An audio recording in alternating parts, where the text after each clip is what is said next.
Normal and the current chapter director of Benzie County Normal. I live in Benzonia.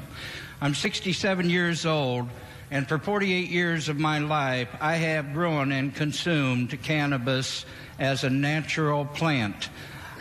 I do not do drugs, legal or otherwise. I am an upstanding citizen of my community. I am a contributing citizen of my community.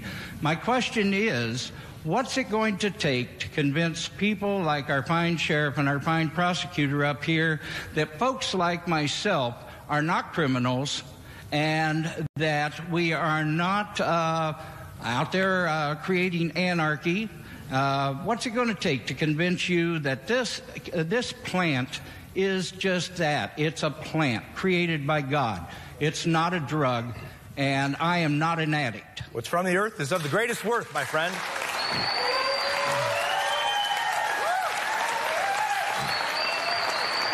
I'd like to bring the sheriff back into the conversation. I know that question was directed at you, and I think it's fair to stipulate to the audience, you don't have a whole lot of leeway on what laws you can and cannot enforce. You have certain guidelines to follow, correct? Correct. I guess I'd like to also address this natural plant. And well, back in the 50s, 60s, I think it was. But now I think it is so genetically modified to get the higher THC levels. It is boosted with all kinds of fertilizers, nutrients, chemicals, cloned and everything like that, that I think we're getting away from what the natural end of that was. And we do enforce the laws, whether we agree with them or whether we don't agree with them. We currently are prosecuting people that are breaking in for thefts of marijuana and so forth. We just submitted a report to our prosecutor for one that we could prove who did this. And irregardless of what your stance was, but our stance is to make sure that everyone, if we are going to change or even thinking about changing, have all of the information and see all of the ramifications, so that we don't have issues. In listening to why we should move forward and legalize this, we don't even really have the rules down for medical marijuana yet. We have almost all drugs with the exception of marijuana. You go to the doctor, you get a prescription, you go to the drugstore, and you get this. Now, and as the prosecutor said, you have no idea what is in those drugs, what you're getting. You're relying upon someone else or your own information. And the state police just busted 8 dispensaries and arrested nobody yesterday.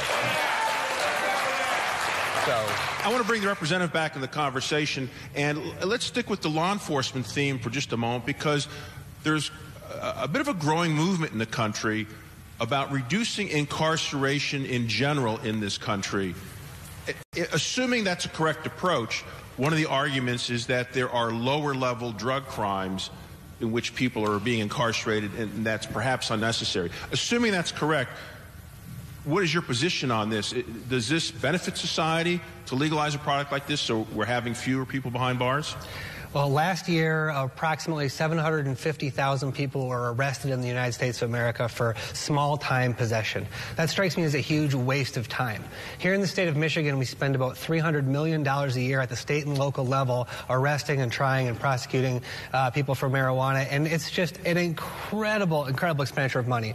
And I wish that what we could do is we could focus those police and court resources more on real criminals, violent criminals, and harder drugs, right? While we're sitting here talking about whether THC levels have gone up over the last 40 years, or maybe they had high THC a long time ago. While we're sitting here prattling on about that, doctors are busy giving out opioids like it's no problem, right?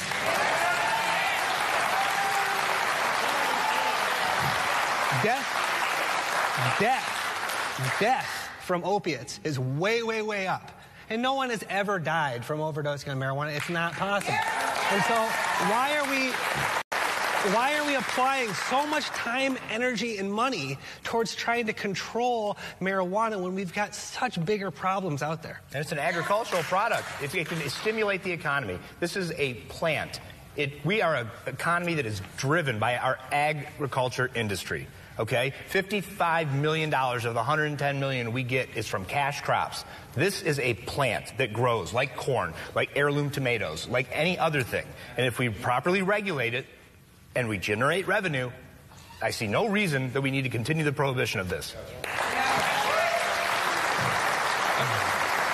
Mr. Marsden, just a quick follow-up. And again, just a reminder, here at 7 and 4, we're not taking a position on this debate, but as journalists, there are questions we have to ask. I haven't seen any data that suggests that every person who uses marijuana becomes an addict of harder drugs. However, anecdotally, we often hear people who are addicted to harder drugs often say, well, I started with marijuana. So the question is marijuana a gateway drug to other harder drugs? No, the drug dealer is. The drug dealer is the gateway. They go there and they find other things. Tobacco, alcohol, gambling, vodka, wine. You name, all of those things are sins. Sin taxed, if you will. But the gateway is the drug dealer. Regulate it. Put it in a storefront. Make you show your ID. 21 years of age or older. If you choose to participate in this, it's your choice to buy it. There'll be a tax on it, but you're 21 years of age or older, and you can have it. And medical stays just the way medical is, continuing to give care to the patients that require it, untaxed under our ballot proposal. And Mr. Cooney, the same question. Do you believe is marijuana a gateway drug?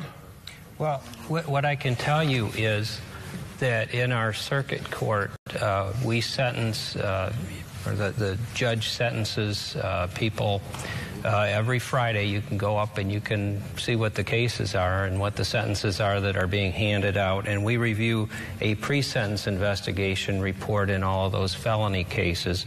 And that pre-sentence investigation report gives the judge an idea of the whole history of that person, including any addictions to drugs and when they started drug use, that kind of thing, alcohol addiction, whether they've suffered physical abuse in the past, all of those things.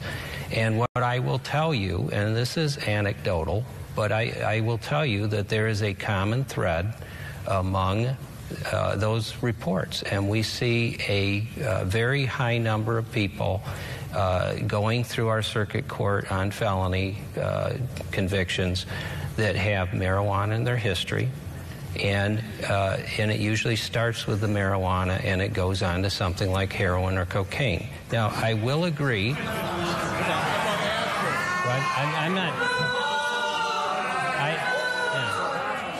I'm not saying that's always true. I'm saying that most people don't start out using heroin or cocaine. No, they start out using heroin. And ladies, I will agree.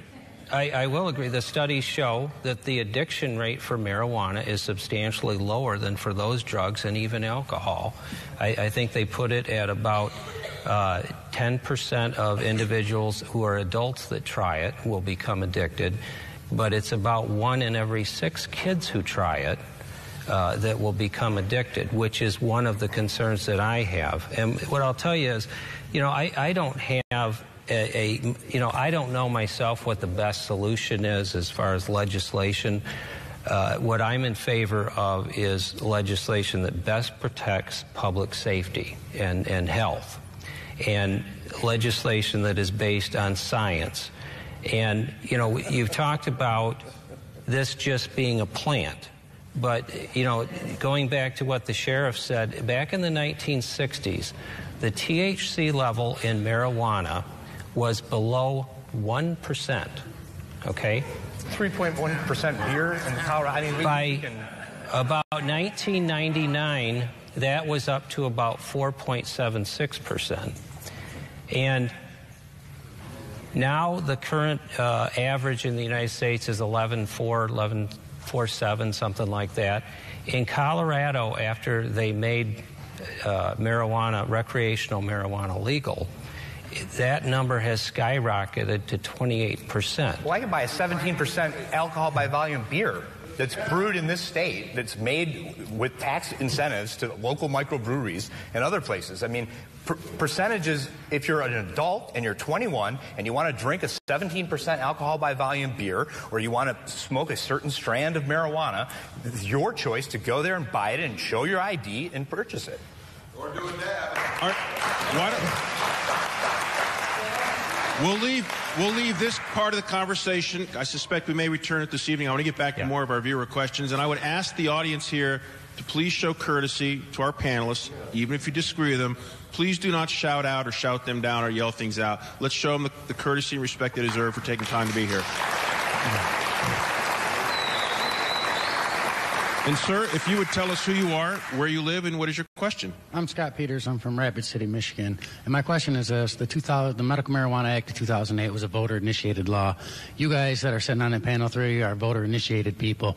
We're people of the United States. We're people of Michigan. We have a right to choose. You guys are taking it away and locking up patients and prosecuting us and making us spend our money and then sitting up there going, well, it's not tested. It's not this. A testing machine's about $70,000. Quit taking our money and let us advance. Quit locking us up and pushing us back. The Medical Marijuana Act and what happened in Otsego and all those patients that lost out on their medical rights, where's that at? Where's your law enforcement at? Why don't you stand up for us and say, stop these raids? The state police stop. Sheriff, you are an elected official. You are stronger than the state police. Stand up and stop these raids immediately.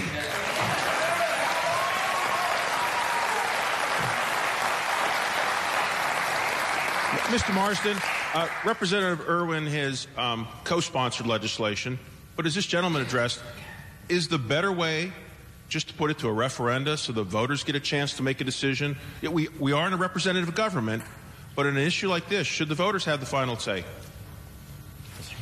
I think it was to you, actually. Mr. Marsden. The people are way ahead of the politicians. There's no question about that, but I think it was to you. Yeah, absolutely they should, and that's why the Michigan Cannabis Coalition has done what we've done to say, listen, the first step is to legalize this. Is it going to be perfect? Is everybody going to be happy with what we've done?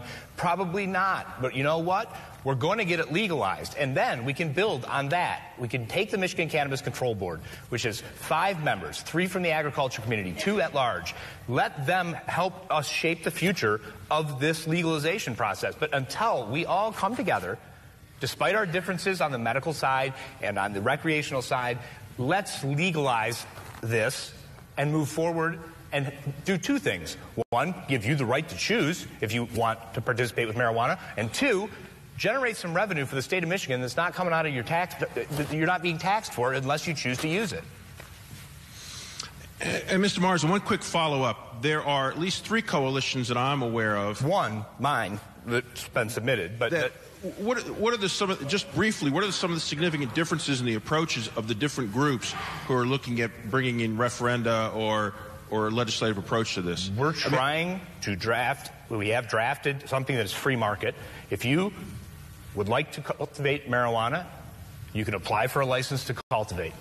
If you would like to sell marijuana, you can apply for a retail license to sell marijuana to people that are 21 years of age and older. We don't big box it. We don't try and say there's only going to be 4 licenses or 2 licenses or 1 license. We leave it up to the Michigan Cannabis Control Board to make the decision as to yes, you meet the qualifications that we lay out in our language to receive a cultivation license or a retail license.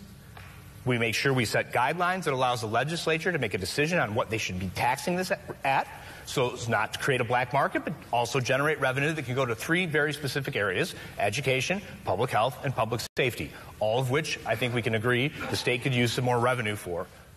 So that's our approach, and we've reached out and tried to work as closely as we can with the medicinal folks. Holding it harmless, I think, was a big step for us to say you can continue to do what you're doing. We're just going to legalize this recreationally as well. I'd like to bring the sheriff back into the conversation. Can you give us a sense in Missaukee County how much of your time and effort and resources are devoted to marijuana-related crimes? Is it a big part, a small part? I have no idea. I would say it's a small part, but if you factor in everything we do, drugs and alcohol play a part in the majority of the crimes that we have. And I'm not here advocating saying that we should ban alcohol or anything like that. But it does, whether it's the domestics, whether when we arrest people for breaking and enterings, when we arrest them for any of the other crimes, almost 90-some% of them have either drugs, alcohol, or a combination involved with that decision-making process or lack of it. And even further than that, the population that we have in the jail, irregardless of what the charges are, our medical costs skyrocket with people that we know in our local community that have probably been drug abusers. And I'm not just talking about marijuana, I'm talking about all kinds of drugs. Our medical costs just skyrocket. And, we sometimes we don't even keep people in that are too high of a medical risk because we cannot afford them. And on top of that, the human misery that we see in these homes when we go in there, with young children and even with older, vulnerable adults in homes, when both drug and alcohol abuse and stuff are in there, is horrendous. By the time they get to the courts, they are cleaned up and somewhat back on track, at least for temporary. But it's more than just someone's individual choice in what they want to do, because it affects other people and it affects our communities.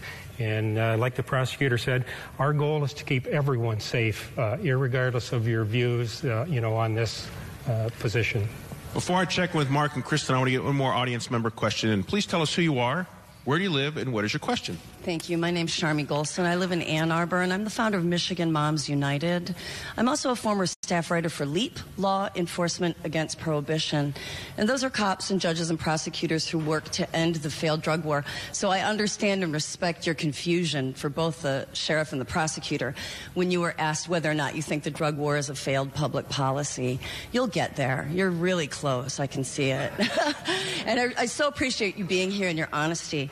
So we've been asking the wrong questions all along. We're so greatly concerned about our children and community and public safety. You talked about cannabis being much higher percentage in the 60s. Before the declaration of the drug war, police solved 90% of violent crimes with more crime, less technology, and less cops. And the great impact on public safety that we have today is the fact that we have a 15% arrest rate statewide for rape, 44% arrest rate. These are 2013 numbers from the Michigan State Police. 44% arrest rate for murder, 78% arrest rate for all drugs, and 82% for prostitution. When I first started compiling this data, I was very confused. But the LEAP cops told me that enforcing the failed drug war decreases public safety. And that's what's happened, because we've got 8 bills in the legislature right now, introduced by Republicans, and also our friend the Democrat here, Mr. Irwin, has one bill that addressed civil asset forfeiture reform. 8 bills. So your question is? My question is, to me, sending in drug task forces, masked soldiers to investigate whether or not we're compliant with the Medical Marijuana Act is much more dangerous for children and for human beings in those homes. Now, when you talk about codeine and gummies, I've never heard of anything like that, and we certainly do not. I'm not doubting that happened. We want to keep our children safe, but when we send in SWAT teams, my question to you is: do you think that sending in SWAT teams to investigate whether or not we're compliant with the Medical Marijuana Act is more of a danger to children than the potential of them being able to get a hold of gummy bears? Well, Sheriff, let me start with you, and then I'm going to follow up with the prosecutor as well. Is it a problem with tactical units raiding homes over suspected malfeasance with marijuana? In our area here, we have the Travers Narcotics Team, which is one of the larger ones in northern Michigan. We cover 8 counties, and we have 14 officers assigned to that. Each agency will assign a person in some of the cities. And you look at the total number of police officers that we have, that's very minimal. I have a very small department. I have 11 police officers that are deputized at work. One of those is attached to the team, so only 1 out of 11 is working solely on the drugs and stuff like that. So I guess to answer that question, we are spending so much more time on other crimes than what we are on this. But we are seeing drugs being related to the majority of the crimes that we're at. Irregardless of what the crime is, there seems to be that common thread with that. Now, not everyone. The pastor that was here, I'm sure, has lived a good crime-free life and has contributed and done everything like that. But there's a lot of people that, because of their life of crime, have also included the drugs, including, a lot of very serious type drugs. Northern Michigan has one of the worst methamphetamine problems in all of Michigan up here, and that is. And if you think it's not a problem, we've had a lot of deaths and stuff like that goes with that. So that is a very serious problem. There's also a lot of vineyards, a lot of breweries, a lot of distilleries, a lot of other things that we are okay with as a culture up here in this economy, just by way of a point. And we spend much more time investigating alcohol and drunk drivings and stuff so that we can keep the public safe so that all of you can make it home tonight without being on the roadway. But we spend time enforcing and doing that so that... but you would have savings if we did it. If we legalized marijuana, you would save money and be able to rededicate resources to those other crimes and problems. Well, I want to get a brief comment in from the prosecutor, and then I want to give a quick opportunity for the representative. Then I have to check with social media. Before I do that, we're 45 minutes into this. Will the live audience just pretend for the last 45 minutes I'm in charge? Just pretend I'm in charge, and please keep the shout-outs and the comments. Let's not do that. Let's give our panelists the respect they deserve. A quick comment from you, Mr. Prosecutor, and then I also want to bring the representative into the conversation. Yeah. Well, what I can tell the questioner is that the focus in this county is clearly these days on cocaine, heroin, and methamphetamine, not on marijuana. I can't envision a SWAT team going in and doing, well, you're talking about the dispensary situation. It's a different county. Yeah, and frankly, I'm not familiar with that because it was Otsego County. But I can't remember that happening in Grand Traverse County, at least in recent memory. Our focus is clearly on heroin, cocaine, and methamphetamine. The Prosecuting Attorneys Association recently obtained figures to determine, well, who is really in prison. We've talked about lowering prison numbers. There were exactly 11 people, inmates, out of 43,000 some prisoners who are in prison today, because, or at least when that was done this year, because of marijuana offenses. And I'm going to guess that those 11 people had long criminal histories in order to get there, because people don't typically go to prison because of marijuana offenses. And I do agree that I'm concerned about families when a family member goes away to prison, because that's a big hit. It's a financial hit and all that. And that's why I think, we have to be weighing all of those things when we're considering new legislation. And I certainly think about that in our charging decisions. And frankly, I don't want some kid that got caught with marijuana having a marijuana conviction on his record. It's got all kinds of ramifications that I think are draconian. And what we do in Grand Traverse County is the first time they get a delayed sentence, if they have to do regular drug and alcohol testing is what the judges order. And if they're clean, there's no conviction at the end. And I fully support that. I think that's a good thing. And I'm sorry, Mark, I kind of got lost there. I would like to say, though, at the beginning of this conversation, I did say that I think the war on drugs is working, and I kind of kept my hand down like this because, I'm not satisfied that it's working, because I have so many cases today, heroin, cocaine, and methamphetamine. It is 80 to 90% of the criminal offenses that we see in our county. But if we got legalized marijuana, we wouldn't have to deal with that, and you could deal with the other stuff. Why? The reason I raised my hand, though, is because I think all the statistics will support me on this. States that have legalized marijuana in some form, either medical marijuana or completely legalized it, there are many more users, not just adults, but dramatically more adolescents that are using. Even though it's not legal for them, the barrier has come down. Well, I think all the statistics that I've looked at have borne that out. If you look at the states, all the states that have legalized it in one form or another, their usage rates are much higher. In Colorado, it's about 29% versus 19% as a national average for persons ages 18 to 25, for example. That's a lot of people, and it's a lot of social issues that go along with that for those people who aren't able to use responsibly and become addicted.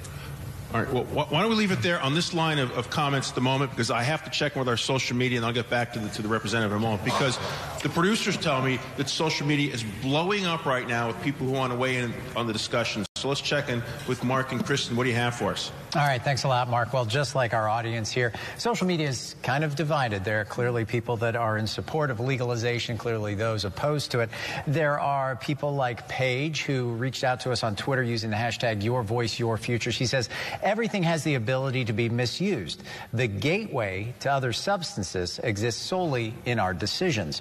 There are also a lot of concerns and conversation about two aspects. Kristen's going to get to one of them in just a moment that has to do with driving, but there's also a growing concern and questions and conversation about the economic impact of potentially legalizing marijuana. Could this be a business? I think everyone's seen the numbers coming out of Colorado, whether it's good or bad.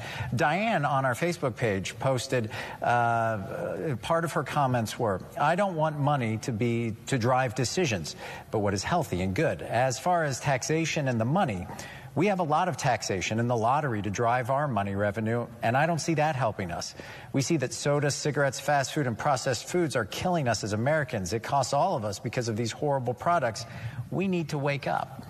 We do ask that you keep those questions coming on Twitter using the hashtag #YourVoiceYourFuture. We do have a lot of people wondering about how legalizing it would impact driving. For example, Joe from Northern Michigan reached out to us via Twitter using the hashtag #YourVoiceYourFuture. He asked, how will drugged drivers be tested if marijuana is legalized? That's a great question. It's one I've actually, I've done this topic in various cities around the country, and it's a question that often comes up is how do we tell if a driver has had too much marijuana, whereas we can do breathalyzers for alcohol. Let's start with Mr. Morrison. Realizing that anyone who abuses anything could create a problem, how do we find out if you have a driver who's just too far gone? How do we measure that? How do we know? Well, number one, the language that we drafted says you cannot operate any motor vehicle under the influence of marijuana, period. Okay? That's what it states. Now, on the testing side of things, we dedicate from the revenue stream to public safety dollars that can go into investments in figuring out the appropriate way by which we test these things, whether it's a swab, whether it's this, that, or the other. That's up to those experts, but you will have a dedicated revenue stream by which you can invest in the testing of it. But across the board, the language we draft says don't smoke pot and drive a car, run a plane, a boat, any motorized vehicle. It's simple. Same as alcohol. Why would you do that? And Representative Irwin, I promised to bring you back in the conversation. I appreciate that. And quickly on this point, we already have a test for that, and that's dedicated and trained officers who test for impairment on the roadside. They do this all the time. We also don't have a test for Vicodin. We also don't have a test for so many number of other drugs, and so it would be treated the same. But I want to get back to the point that the prosecutor made. And I was all ready to say how excited I was to congratulate him and the sheriff both for saying that they really wanted to focus their resources on more serious drugs, more harder drugs. I appreciate that. But then you cited some statistics that I just didn't think were real. And I don't know where you get your information, but the University of Michigan, the National Institute on Drug Abuse, just did a comprehensive nationwide study on this issue. And they found out that drug use was not up in medical marijuana states. It was not up in Colorado or Washington. In fact, it was slightly down all over the country right now.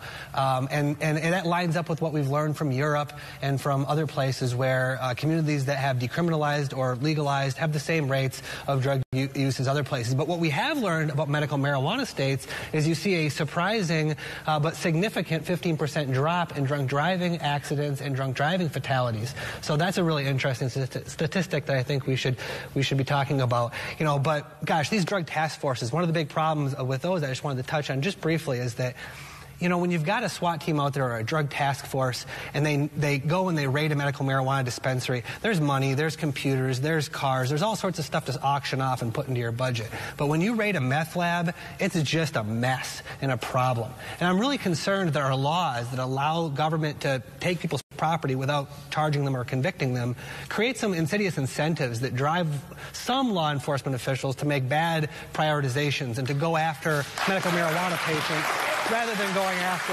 those meth labs.